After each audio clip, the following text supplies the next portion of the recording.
Hey, I'm in. Good morning.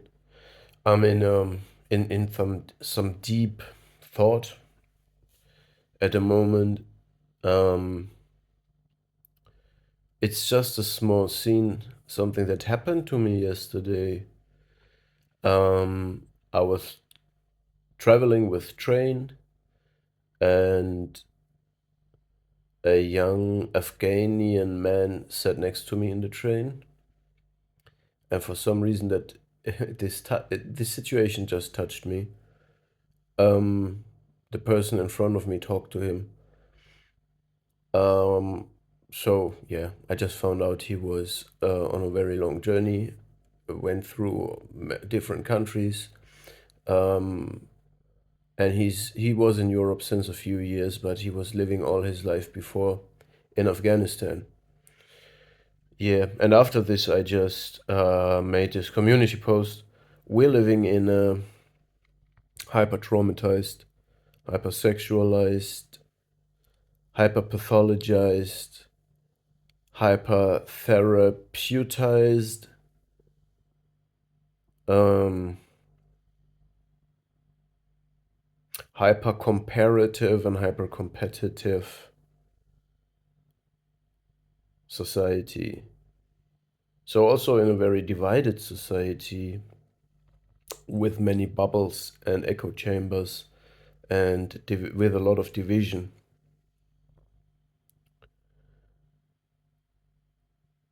Yeah, I can't give you a finished picture of this. This is still open, still happening. I still process this. For some reason, it put me into this deeper thought patterns. I also think about these topics. I was also talking to people about this crisis with young boys and young girls, which role models to take, how to move. Young girls starting, they want to do some operations on their bodies, and boys are very have no they can't deal with frustration. They are not. Masculinity and femininity is in a deep identity crisis, seems like, but not only in kids. And this Afghanian man is something very different than what a man in Germany or in Europe would be. I'm not. I don't want to jump on any of these trains of comparing, and we need less division, less comparing, less competition. We need people who have an identity and know who they are, therefore, they don't have to compare and compete. But I feel like men in the Western world are not ready to, you know, for some reason, I will stop. I will stop talking about this case. I just want to point out one more thing about it. I feel like it would be good to have people who are emotionally receptive and sensitive the way we are in Europe. But we also need men that at the same time are ready to face struggles and violence and be able to respond to it accordingly. That's all I say to this. Okay, not more, because I could talk on and on, but it would just diffuse into some certain. Yeah, just I just wanted to share this a little bit, and it also changed the way I will now transmit the message that I yesterday thought out and already announced in the. I gave some teaser in a community section. So yeah, I wanted to talk about the um, I will give you the most insane suggestion what to do. What is the most insane thing that we can do in our society, especially as a man? Um, we also live in this society of hyper self-optimization, whether it's women that do surgeries in order to fit a beauty model. On the other side, the other half of women is fighting this model of what looks beautiful, and so there's a division within the genders as well. So one kind of the women pushes forward a certain ideal of how a woman should like, and put fire into this oil, and the other half is fighting this art with brutal force and denying it, and going into another form of extreme where they say um, that it is absolutely that they feel attacked by this. And yeah, I think I'm not privileged to speak about this. I should rather speak about masculinity. But I think you know what I mean. There is simply this division, um, that people on both genders go into extremes that, from a rather centered point of view, are, there is extremes in both sides that just go too far. Um, and this creates a form of uh, a blockage in the gender identity, because as long as people taking extreme positions in all directions and fighting for something, um, there's no possibility, or it's hard for people to orient, or just stay out of this business. Okay. um no. Yeah, okay, I can go on the masculine side, but I just want to dip briefly into this topic. We have these hyper masculine ideal pictures of a super strong, decisive superhero kind of, man. And virtually every young boy seems to live in the delusion of being that or going there, while in reality, the reality looks completely different. And then there is another group that is extremely discouraged, absolutely retreated in their own fantasies, and physically, um, uh, you know, absolutely unfit. Therefore, not even trying to compete in this. So there is one side who thinks they are that super hyped, super masculine, hyper whatever type, and the other half is completely on the opposite side, and not even trying and retreating and not knowing what should they then be. It's a little bit, yeah, it's a mirrored different version of what on the female side is happening. But I don't claim to have a very specialized, super reflective picture about this. Yeah, actually, I didn't even want to go in this topic too much. Um, no, no, I told you that I want to tell you something about what the most insane thing is to do in such a situation of this identity crisis, confusion, division, micro division. With micro division, I mean, we have this hyper identity focused, individual focused politic and mindset. Everybody is going to therapy. Therapeutic language is spread.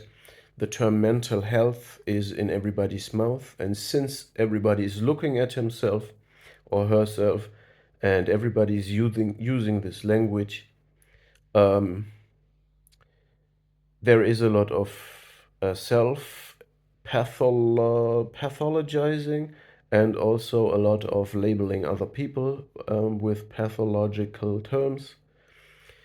Um, there is a lot of introversion through therapeutic attempts and mental health awareness, and this is not necessarily good.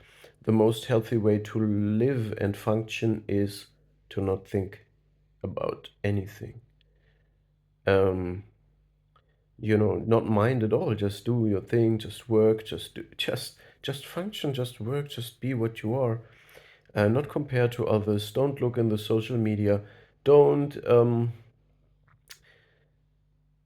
I'm not saying don't introspect.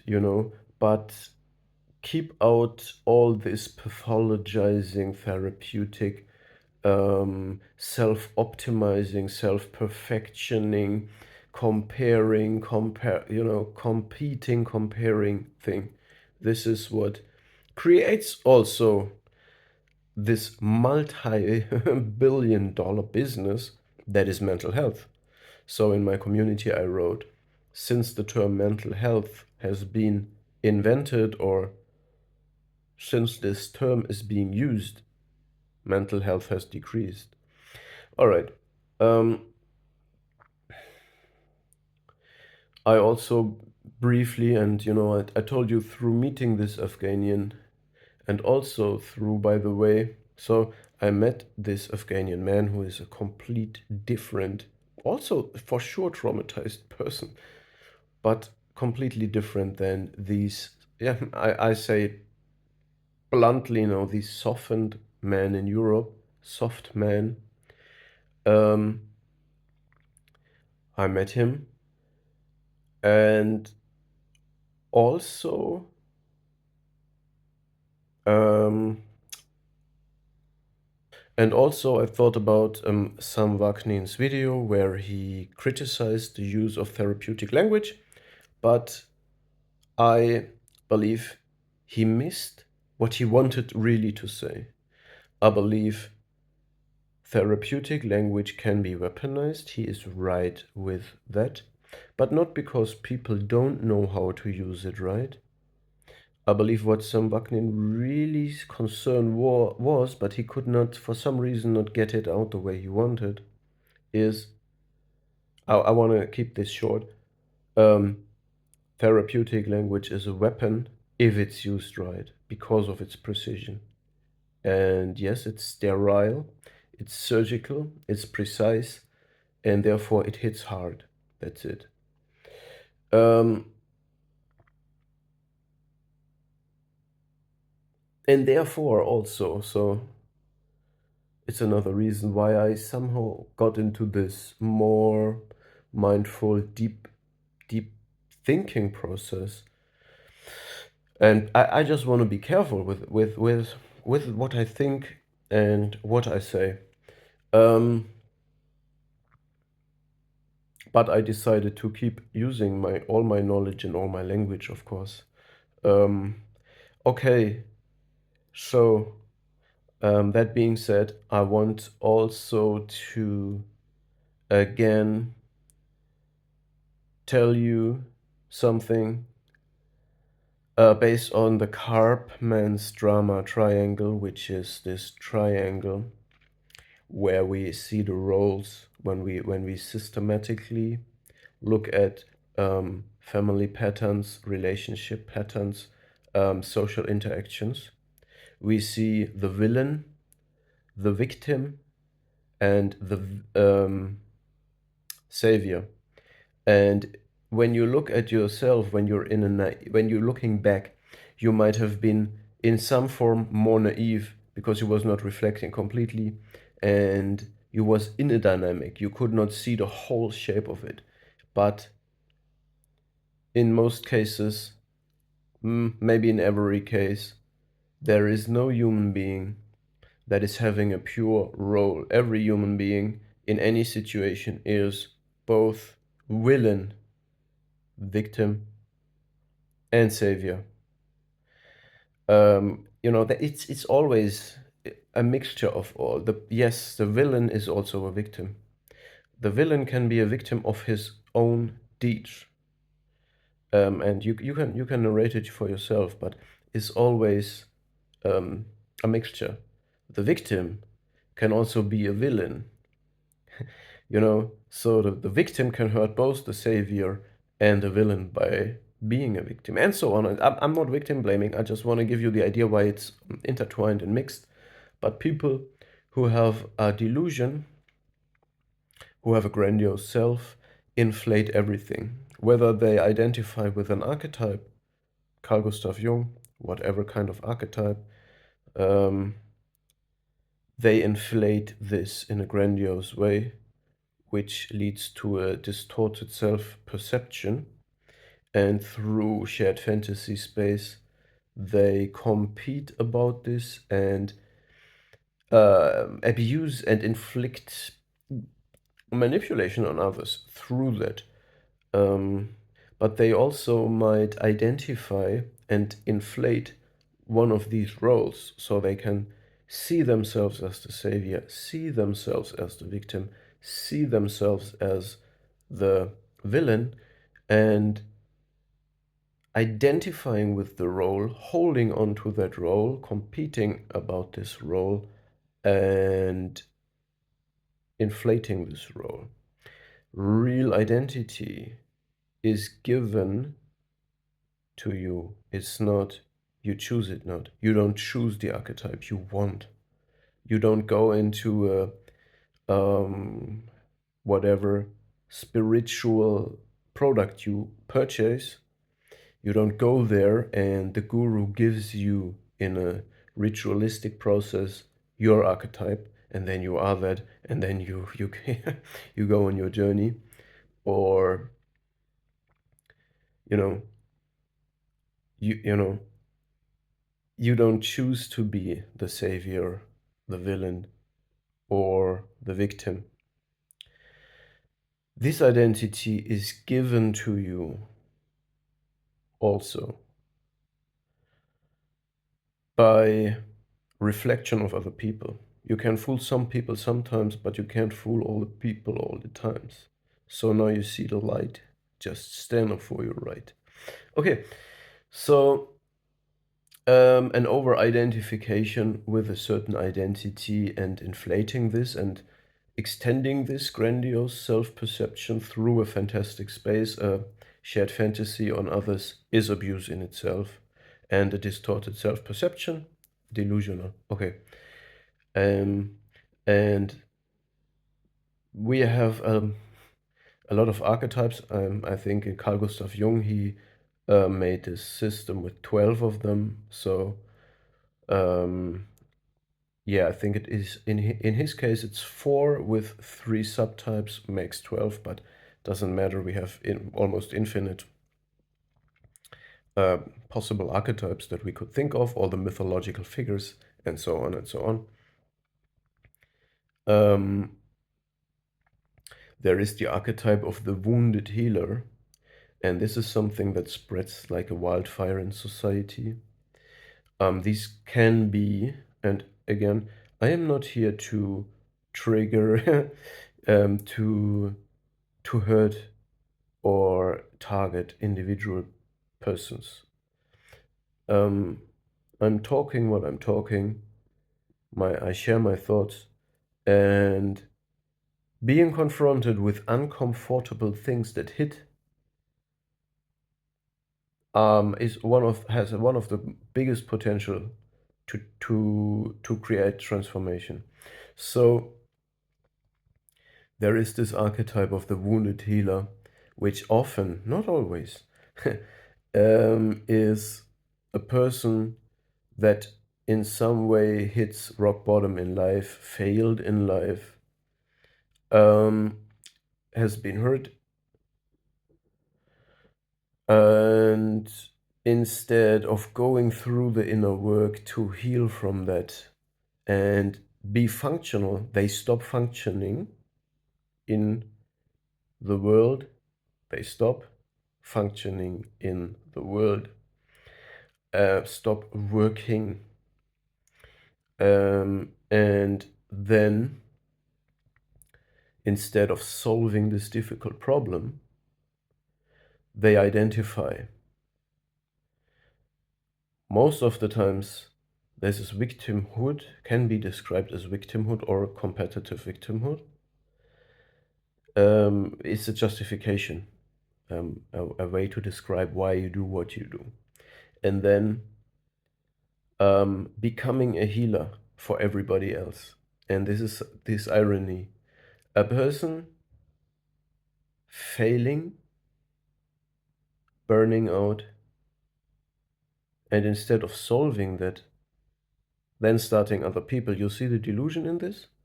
I failed to function, therefore I teach other people how to do it, how to live right.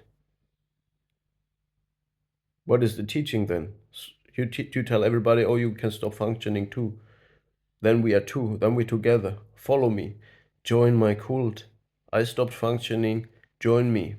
We are proud of not functioning anymore because we are now discovering, when it's men, we are now discovering our wild side. We go in the forest doing some ritualistic practice. Everybody will receive a super cool archetype, and then we will collectively find our masculine hidden side. That makes $50. We do it in 3 days, and yeah, and then everybody is taking home a beautiful shared fantasy and inflated sense of grandiose self. Cool. Yo, it can also be high-paying managers that do this. Frustrated men, they are everywhere. Um, yeah. I'm just pointing this out. I'm not warning you to not do it. I'm not suggesting you to do it. I just speak about this archetype.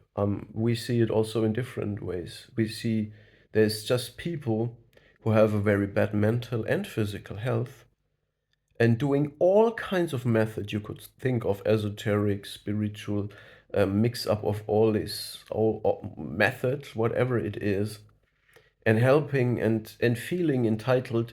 They look away from their own identity. They are completely not self-critical about their own condition, but they jump at everybody and have and give them very wise books, advices, techniques, methods. They pathologize everybody. They say, oh, you're addicted of breathing. Oh, you're addicted of drinking water. Oh, you're addicted of eating.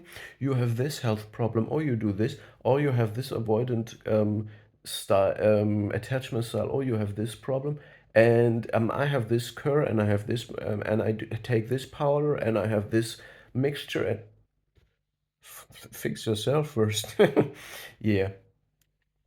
Okay, what is the most insane advice I can give you? The most, in this society I just described, what is the most insane thing to do?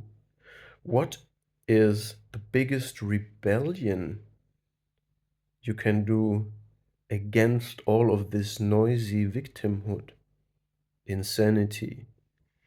About what you can do. What is the biggest rebellion you can do against all of this dysfunction, this division, this divided battling each other, this competition of concepts? The most insane and rebellious thing you can do is to be obedient to the system, to take none of the trains. I don't take the victim train. I don't take the villain train. I don't take the savior train. I don't take any political train. I don't take the woke train. I don't take any of the trains. I stay a citizen. I don't take the therapy train. I don't take the mental health train. Just no train. I am a citizen. I am the core of society. I am working, I'm contributing to society. I build structures. I build gardens. I build streets. I build houses. I work as I work with an entrepreneur. So an entrepreneur gives me work, or I work as an entrepreneur. I contribute to society. I create worth, structure, products, service, performance, money. I pay taxes. I am obedient. I am part of society, the core. That's the most innermost thing. I also don't go take a victimhood train, like this is a little bit on the side. I don't say, Christianity came and destroyed all our cultural roots of shamanism and paganism. They labeled it paganism. They took all of that away from us. Therefore, I'm in rebellion. I reject Christianity. They took my roots and I connect back to my ancestors. And no, I don't take this train. I am in society. I am working in a job or as an entrepreneur. I contribute to that.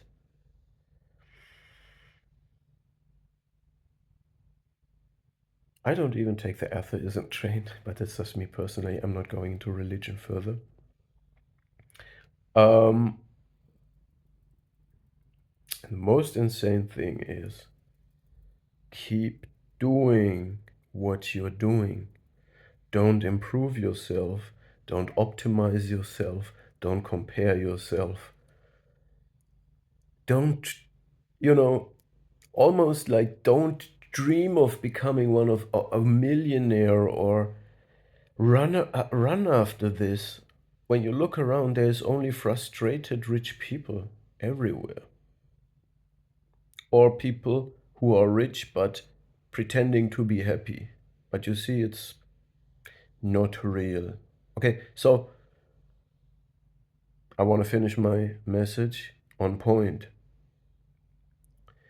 The most insane thing you can do is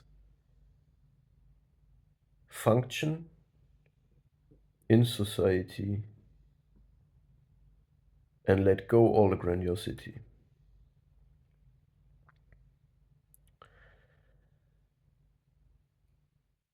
And I believe this is not a rebellion against all the noisy victimhood and division and battle all around. It's not rebellion. This letting go of this concept of obedience and rebellion is minding your own business just.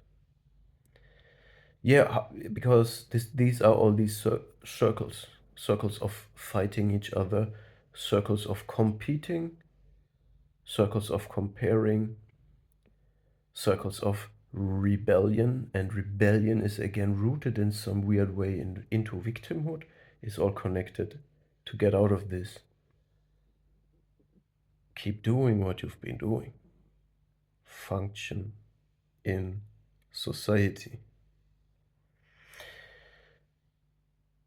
And identity will be given to you. Archetype will be given to you. Purpose will be given to you. You can then learn to receive, not to